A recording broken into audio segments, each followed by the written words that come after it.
I'm Ethan Hawthorne, 26. Youngest son of biotech royalty.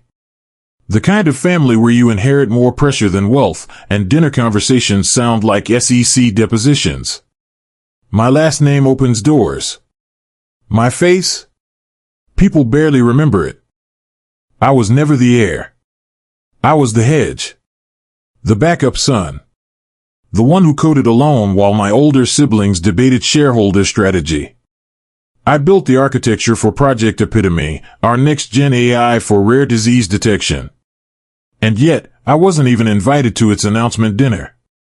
That's where I apparently offended Victoria Lang, my father's PR girlfriend and unofficial queenmaker. I didn't touch her. I didn't insult her. I just disagreed. On record. That was enough.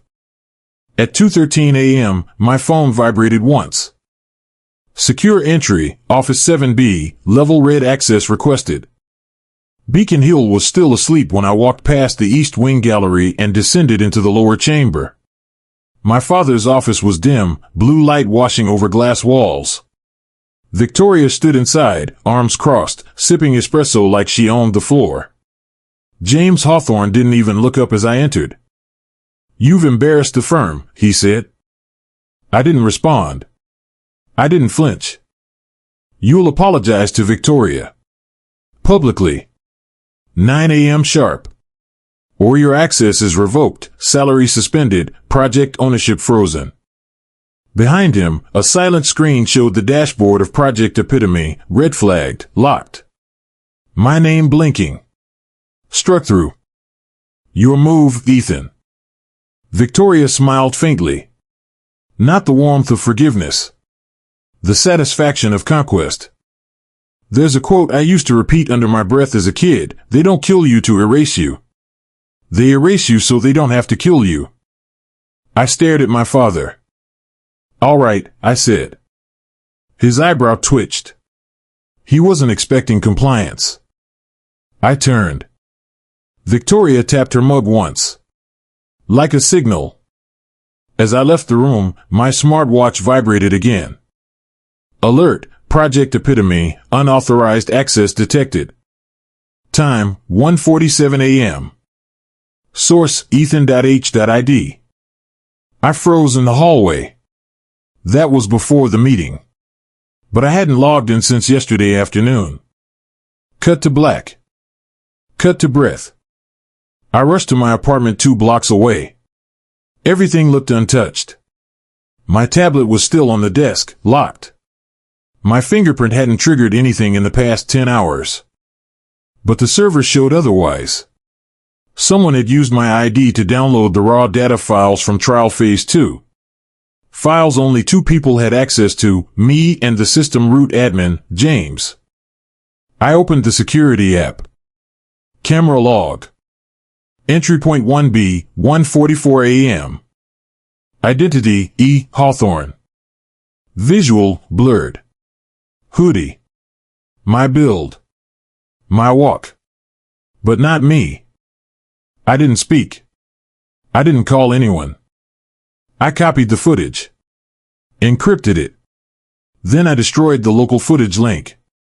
By 3:11 a.m., I was back in the Hawthorne garage, staring at the luxury elevator as it blinked down. Someone was watching. Not the public. Not security. Someone inside. I pressed the elevator button. The light didn't change. Behind me, a soft click echoed. Like a safety lock disengaging. "All right," I whispered.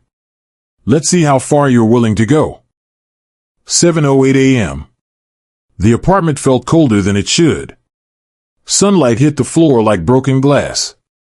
I sat cross-legged, staring at my laptop screen as the encryption cracked. One file blinked red. Phase 2 trial, corrupted. Downloaded, edited, and deleted. Timestamp, 1:49 a.m. Same time as the fake login. Same time I was asleep. I didn't move. Didn't breathe. You can survive betrayal. But you'll bleed from trust. My mother said that once. I never asked what she meant. I should have. The air tightened. I opened terminal code. Every access credential tied to me. But the IP didn't match my apartment. It pinged from within the company's R&D campus. Internal only. The system locked me out seconds later. My access revoked in real time. I grabbed my coat. Cut to garage. Cut to black SUV tailing me before I left the parking structure. I took the back exit. At Hawthorne Tower, security stopped me. Dr. Hawthorne, you are no longer authorized. Let me through or fire me twice. Swipe. Door beeped. Inside. Elevators were paused. Someone locked them from admin. Stairs. 13 flights. Breath shredded. Heart pacing like a metronome on panic. I hit level 17, legal archives. Empty hallway. Flickering light. And the sound. Click. Footsteps. Slow. Confident. I pressed against the wall. Waited. No shadow. I moved. Room 17E, closed. Locked. But the bypass code hadn't changed since college. My fingers typed fast. Door opened. Harper Burns sat at the far desk, hair tied, no makeup, eyes sharp. Why are you here? She asked. You tell me. I just got buried alive. She didn't blink. They're pinning the data breach on you. They already have. I dropped the flash drive on the table. She plugged it in. Silence. Then, this is your phase 2 data set. But it's modified. None of this matches the trial logs. I leaned in. Can you trace who pulled it? She shook her head. Not from here. But I recognize this tag, VXL protocol. That's Victoria's PR compliance watermark. What? Every document she signs gets embedded with a VXL tracer for legal protection. I stared at the screen. So she was in on it. No. She was inside it. Cinematic cut. Close up on Harper's screen. A hidden metadata line revealed another ID. James.H.admin. I stepped back. The worst lies are buried inside the truth. Because they sound the same. I whispered that to myself. Over and over. Like a prayer. Or a scream muffled in a church. The fire suppression system hissed. A test. But the timing off. Harper stood. You need to see something else. She pulled up a security log from 2 nights ago. A second entry. Same breach. Same time. But this one was recorded on a mirror drive from her compliance terminal. Not company servers. This proves your login was spoofed, she said. I reached for my phone. No signal. No bars. Cut to the hallway. Elevator now lit. Open. Empty. Then it beeped. Someone called it down.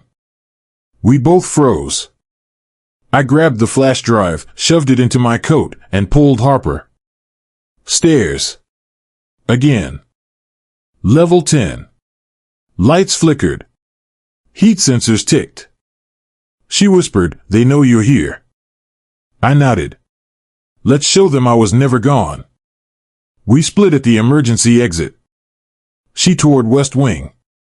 Me toward the rooftop. I reached the helipad in 4 minutes flat.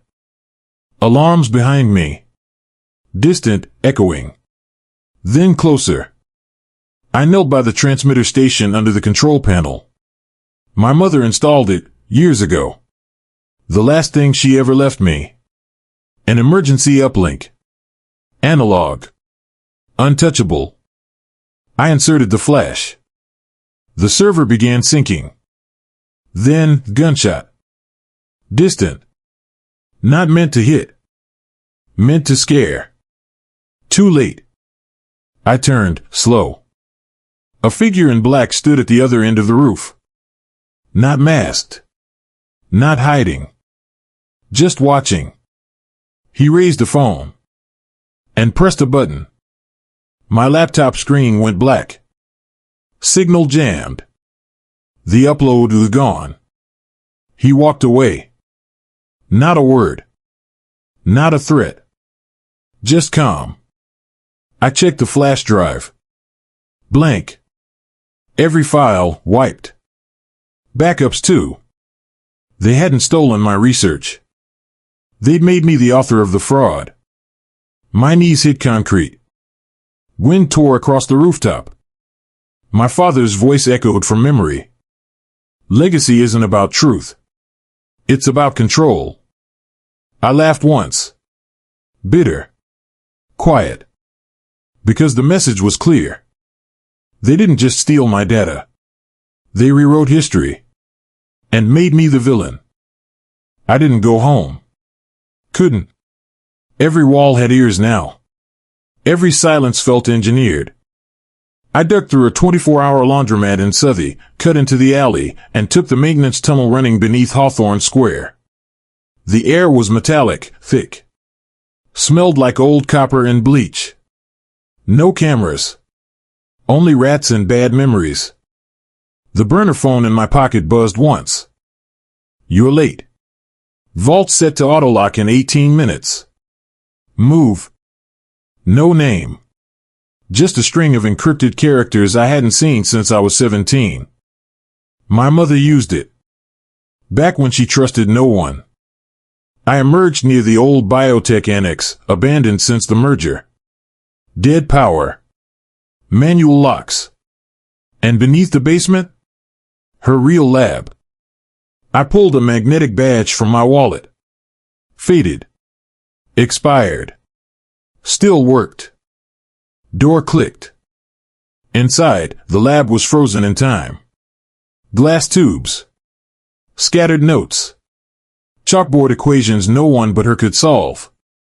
Dust blanketed everything but one panel in the far wall, clean, glowing. Retinal scan. My heartbeat stalled. The wall opened. Inside, a narrow vault. Cold light. A hard drive. A taped envelope. And a recording device with her initials carved in the casing. I pressed play. If you're seeing this, Ethan, it means you've become a threat. Her voice. Alive. Crisp. Like she never died. They'll say it's your fault. They'll offer you silence or shame. Don't take either. You are the only one left who knows how this began. I knelt. Hands shaking. The envelope held a signed agreement, an early IP filing, naming me as the sole inventor of the epitome framework. Not James. Not the board. Me. Timestamp, 2 weeks before her death. And a postscript. If they change the patent again, use this to nullify the transfer. They'll bury you if they find it. My breath hitched. The system she built had a self-referencing authentication key. One that could override all amendments, but only from her lab. That's why they erased her. That's why they needed me to disappear, too. Cut to outside. Wind screamed across the plaza. Phone buzzed. Unknown number, they know where you are. Move. I bolted out the east exit. Black SUV screeched into the alley. Tires screaming. Door swung open. 2 men. No uniforms. Military haircuts. No insignia. I ran. Cut right. Hit the underpass. The sound of boots behind me flew fast. Coordinated. A hand grabbed my collar. I spun, elbow cracked jaw. The man grunted, stumbled. Second grabbed my arm, gun raised. You don't want to do this, I said. We already are. But before he could shoot, another shot echoed. Sharp. Clean. From the shadows. Both men dropped. Blood pooled. My ears rang. Harper stepped out from the dark. Gray hoodie. No makeup. Gun still smoking. You're not the only one they tried to erase, she said. I blinked. You were supposed to be in Dubai. I was supposed to shut up, smile, and disappear. She tossed me a phone. Encrypted. Only one number saved, my father's. Victoria's planning a full rights transfer. 48 hours. She's flying out tonight. To do what? Delete your name. For good. From every server. Every lab. Every legacy. I stared at the blood on the sidewalk.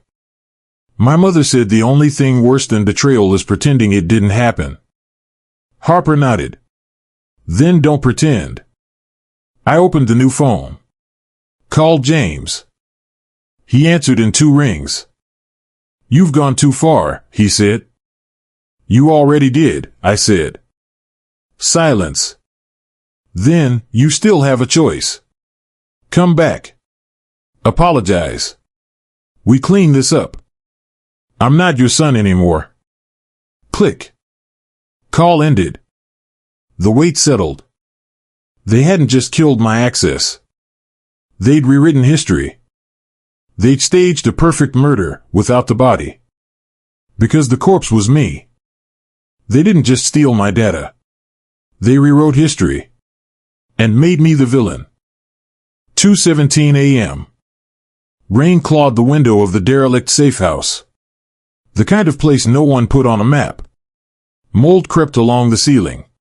The floor groaned like it remembered better decades. Harper typed like her hands were running out of time. I watched her work, every keystroke a countdown. VXL is hardwired into their central audit trail, she muttered. They can't delete you from the patent registry, but they can make the system believe you were never added. Which is worse, I said. Erasure is cleaner than death. She stopped. Looked at me. No. It's not. Silence. The kind that didn't come from peace, but from too many things unsaid. I stared out the window. The alley glistened under the flickering street lamp. A black van sat idle at the corner. Not moving. Not flashing. Just waiting. Someone's watching. Harper didn't flinch. They've been watching. Since the minute you said all right. My fists clenched. Not because I was scared. Because they thought I'd stay quiet. Give me the map, I said. She handed over a printed schematic, something she pulled from the legacy network. The backup failsafe. Last resort kill switch. It's at AMC, Autonomous Medical Council. Biotech Arbitration Board. You upload this protocol there, under whistleblower protection, they can't touch it. Not legally. I thought we stopped pretending the law mattered. It matters if the right people see it first. Cut to Ethan and Harper driving through the tunnel beneath Tremont. City lights blur past. Rain streaks the windshield like fractures in glass. Harper drives. Fast. Silent. Everything you were taught about legacy, she says, is a lie. They don't build it. They buy it. And rewrite whatever gets in the way. I don't respond. Because I already knew. The vault proved it. The rewritten patent submission. The forged trial results. The deletion of our original architecture, all of it wrapped in polished legalese. A quote I once read came back, history is written by the ones who outlive their guilt. We exited into Beacon Circle. AMC's building stood like a monument to ethics, glass, steel, and shame. We parked 2 blocks away. Walked fast. Heads down. Eyes up. Inside, the night guard barely looked at us. Elevator. Floor 14. Arbitration Archive Division. Empty hallway. Fluorescent lights buzzed overhead. Harper swiped her badge. Red light. I tried mine. Access denied. Then the door clicked. Unlocked. Not from us. From inside. We stepped in. Lights off. Monitor glowed. Terminal still running. A document open on the screen, already filling with text. Lines of our code. Someone else was inside our archive node. Who the hell? Footsteps. From the other side of the glass. I turned. Froze. Victoria. Dressed like she walked out of a gala. Black dress. Perfect lipstick. Holding a drink like this was a party. Behind her, Nolan, our old compliance officer. Fired last year. Back from wherever they buried his career. What did I tell you, Ethan? Victoria smiled. All you had to do was say sorry. Nolan stepped forward. Keycard in hand. I didn't want this, he said. You're hacking our archive, I snapped. On federal premises. It's not hacking when the board gave me clearance. That's illegal. He laughed. So is whistleblowing when your name's already redacted from the system. Harper moved to pull the flash. Victoria raised a remote. I wouldn't, she said. One press and this room seals. Fire protocol. Gas lock. I froze. Harper didn't. She pulled the flash anyway. Jammed it into the secondary terminal. The screen blinked. Auto-upload engaged. Victoria dropped her glass. Shut it down, now. Nolan lunged forward. I blocked him. Fist to jaw. Crack. Harper slammed the emergency override. Room flooded with red light. Fire suppression hissed from vents. But the data, already uploading. 93%. Victoria screamed. She reached for the remote. Harper knocked it out of her hand. Finish it, she shouted. 97%. Nolan grabbed my coat, slammed me into the wall. You don't understand who we are, he growled. I do, I said. You're scared of being forgotten. Upload complete. Flash ejected. I shoved Nolan back. Harper hit the hallway alarm. Security would be here in 60 seconds. Victoria backed away, heels slipping. You just destroyed your father. I stepped into the light. No. I just told the truth. And the truth never needs a lawyer. Because it never lies. The elevator doors opened, and my father stepped out. Alone. Cold. Already smiling. The elevator doors stayed open. No alarms yet. Just my father standing there like he owned the air. James Hawthorne didn't raise his voice. Never had to. He wore power the way other men wore cologne, subtle, expensive, impossible to ignore. His eyes moved once, taking in the room, Nolan on the floor, Victoria pale and shaking, Harper by the terminal, red lights pulsing like a heartbeat gone wrong. So, he said calmly, this is what betrayal looks like now. I stepped forward. This is what truth looks like when it's cornered. He smiled. Not warmth. Calculation. You uploaded proprietary data to a federal arbitration server without authorization, he said. That's a felony. Only if the data belongs to you, I replied. It doesn't. Silence. That was new. Harper broke it. The original IP filing predates every amendment you approved. Signed. Timestamped. Verified. James glanced at her. You should have stayed a lawyer. And you should have stayed a father, I said. Victoria let out a sharp laugh, brittle. James, tell him. Tell him this doesn't matter. We still control the narrative. He didn't look at her. That told me everything. Power isn't loud when it's real, my mother used to say. It whispers, and people rearrange their lives to hear it. James stepped fully into the room. The elevator doors slid shut behind him. Ethan, he said softly, you always wanted to matter. I wanted the work to matter. Same thing, he said. You just didn't understand the cost. Footsteps echoed in the hall. Security. Maybe federal. Maybe both. James didn't move. You think this ends with me in cuffs? He asked. It doesn't. Institutions don't fall because one idealist pulls a thread. I'm not pulling, I said. I'm cutting. I held up the envelope. My mother's handwriting. Her signature. James's eyes flicked.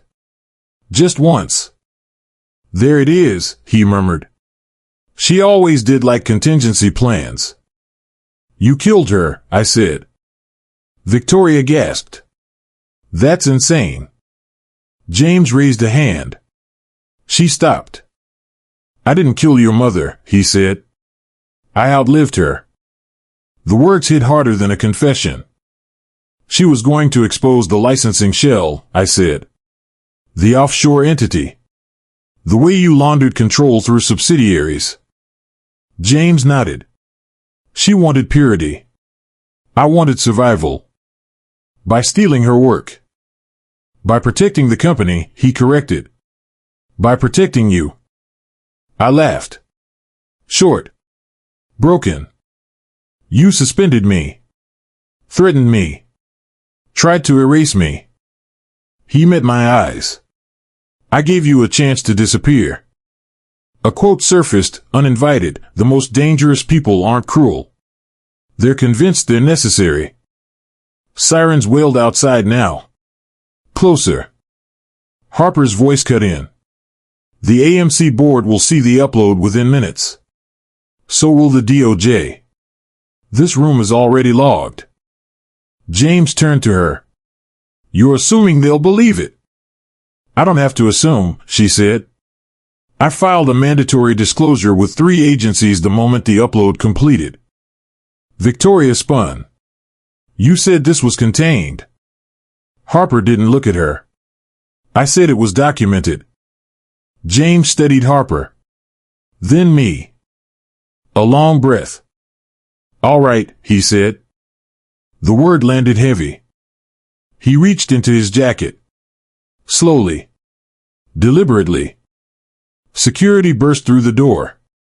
Sir, step away from. James held up a hand. They froze. He placed a folder on the table. Thick. Legal.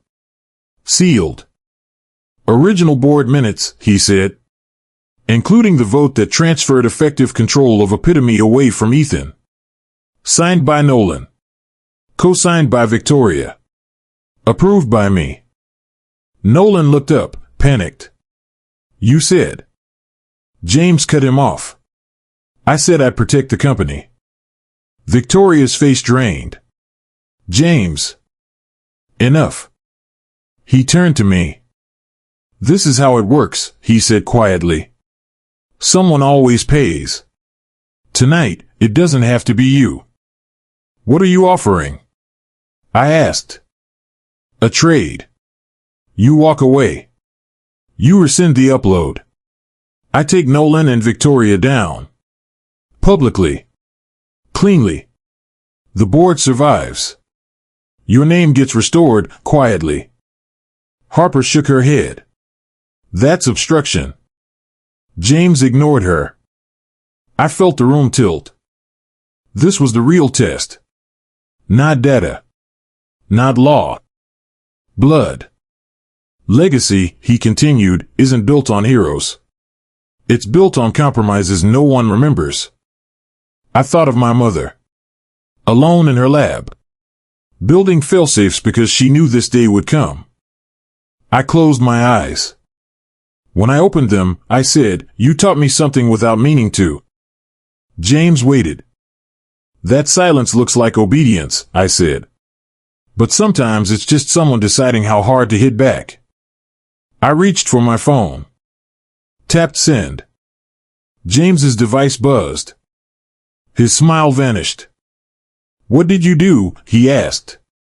I forwarded the board minutes, I said. To the press. With the metadata. Sirens screamed closer. Doors banged open.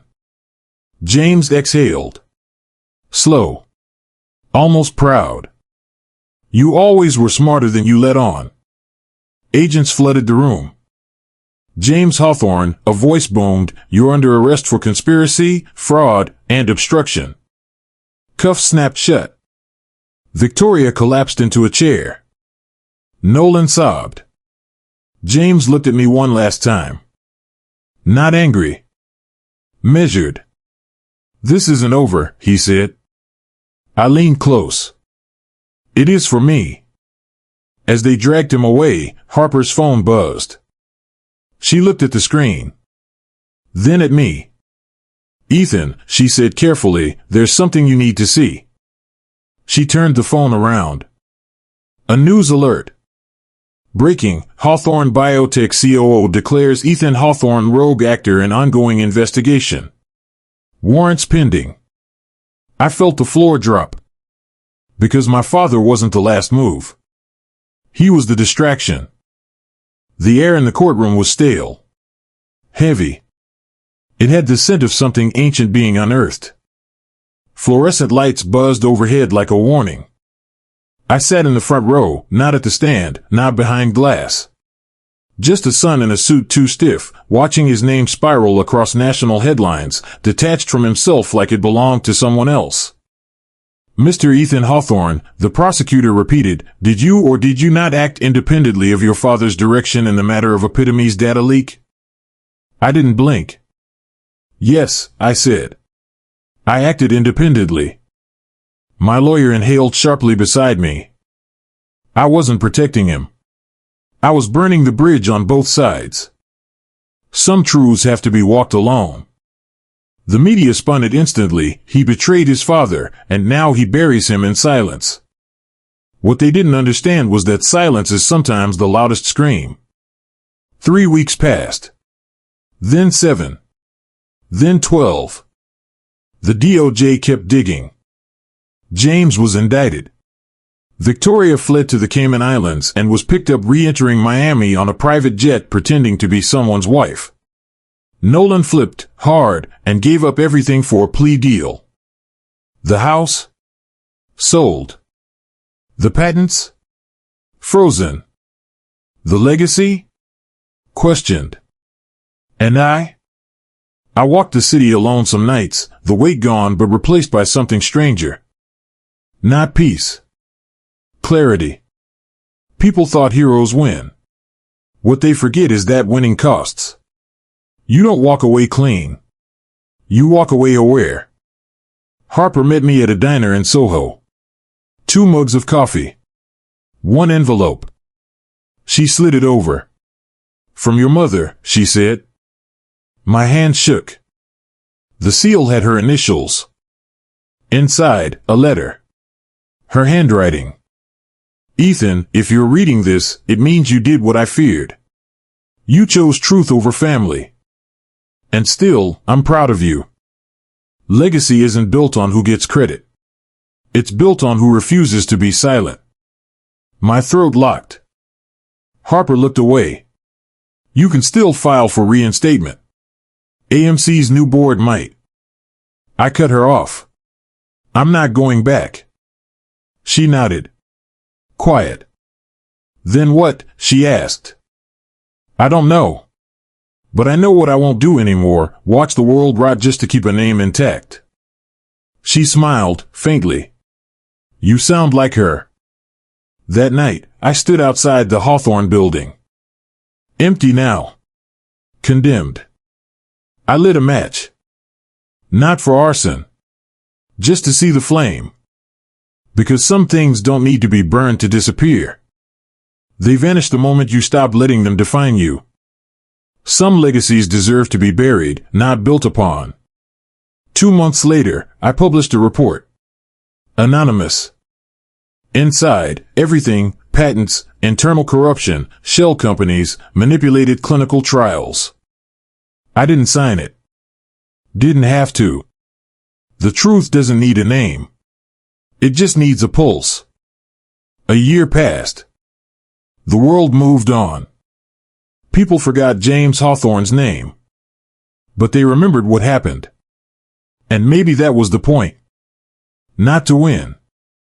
Not to be known. But to make sure the next Ethan doesn't need to bleed just to be seen.